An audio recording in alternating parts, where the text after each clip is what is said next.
2024 mengingat Gus Dur.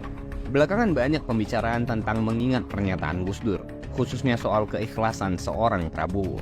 Tokoh-tokoh mulai dari Nusron Wahid hingga salah satu cucu pendiri NU, Gus Irfan Yusuf Hasyim, juga memberi pandangan soal ini.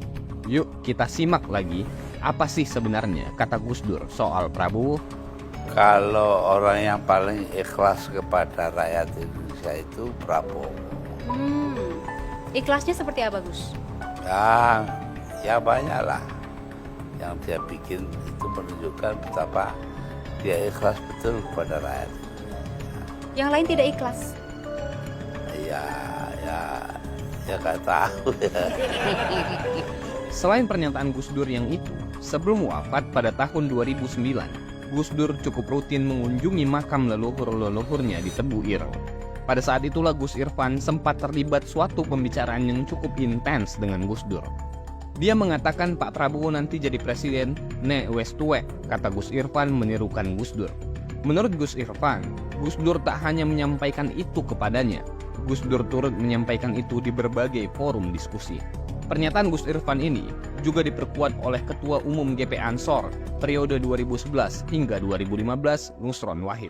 Insya Allah, Prabowo yang jadi presiden di hari tua, sebagaimana pernah disampaikan almarhum Gus Dur, kata Nusron Sabtu 28 Oktober 2023.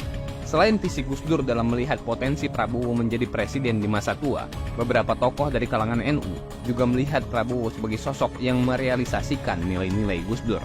Ketua Umum Samawi misalnya, Gus Nahdi, menyebut pasangan Prabowo Gibran adalah dua sosok yang paling potensial menghidupkan nilai-nilai Gus Dur. Kenapa? Sebab Prabowo dan Gibran tak pernah punya catatan khianati Gus Dur, ujar Ketua Umum Samawi Gus Muhammad Nahdi Sabtu 28 Oktober 2023.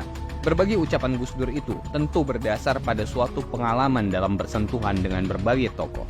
Tentu saja sebagai sosok pemimpin bangsa dan pemimpin umat, Gus Dur mengenal dan dikenal banyak sekali tokoh. Tapi kenapa hanya Prabowo yang disebut sebagai tokoh yang paling ikhlas? Kenapa pula visi Gus Dur mengatakan bahwa Prabowo akan memimpin Indonesia di masa tua? Jawabannya adalah karena Gus Dur juga menginginkan bangsa ini dipimpin oleh pemimpin yang ikhlas, punya nasionalisme yang kuat, dan mengerti bagaimana menghadapi tantangan yang Indonesia hadapi. Wes wayahi Prabowo Presiden 2024, Prabowo Gibran bersama Indonesia Maju.